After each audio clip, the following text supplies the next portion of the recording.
महोत्सव रखा और एक यज्ञ रखा। उस यज्ञ का नियम था, पहले जो यज्ञ होते थे उन यज्ञ का नियम था, यज्ञ में घंटा लगता था, वो यज्ञ की जैसी पूर्णाहुति होती थी तो यज्ञ का घंटा अपने आप बज जाता था, अपने आप बजता था, उसे बजाता कोई नहीं था, अपने आप बजता। आज यज्ञ का घंटा नहीं बजा तो युधिष्ठिर ने पंडितों से पूछा, ब्राह्मणों आपने यज्ञ करवाया पर ये यज्ञ का घंटा नहीं बजा। ब्राह्मणों ने कहा हमने तो यज्ञ अच्छा करवाया पर घंटा क्यों नहीं बजा, समझ में नहीं आया।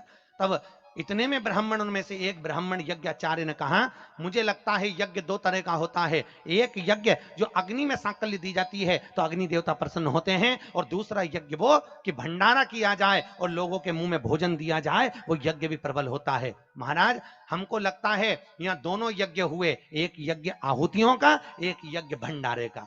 मुझे लगता है भंडारे में कोई भूखा रह गया है, कोई भूखा है। अब भूखे व्यक्ति को ढूंढो। पांडव गए और पांडव जाकर जरा पता करो कि भूखा कौन है अपने नगर में, यज्ञ का घंटा बजेगा। जाकर देखा तो एक कुटिया में एक संत बैठे हुए थे। बाबा आपने भोजन किया है? नहीं।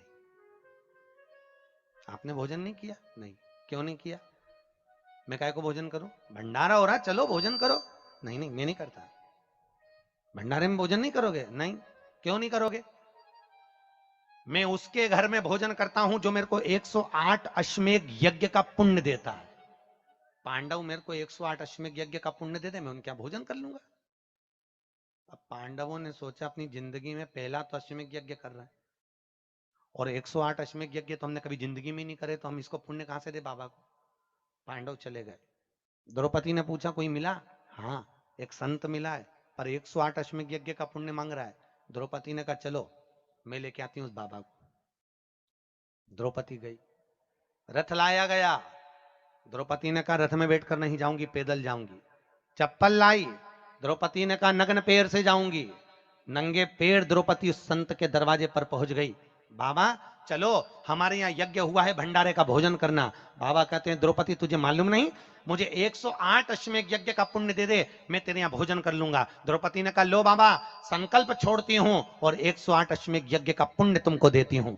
संत ने कहा द्रौपदी तेरे पति ने तो कभी पूरे यज्ञ नहीं करे, तूने कब कर लिए? द्रौपदी बोली बाबा मैंने सुना है मेरे कृष्ण के मुख से, जब कोई व्यक्ति अपने घर से निकलकर किसी संत के दरवाजे पर, किसी कथा के पंडाल में, किसी मंदिर पर, किसी तीर्थ में पैदल पैदल जाता है, जितने कदम चलकर जाता है उतने अश्वमेध यज्ञ वो अपने जीवन के कर लेता है महाराज, उतने अश्वमेध यज्ञ वो अपने जीवन के करता है। और द्रौपदी ने कहा बाबा मैं तुम्हारे दरवाजे पर चलकर आई हूं, 18,000 कदम मैं चलकर तेरे दरवाजे पर पहुंची हूं, उसमें से 108 अश्वमेध यज्ञ तुमको देती हूं।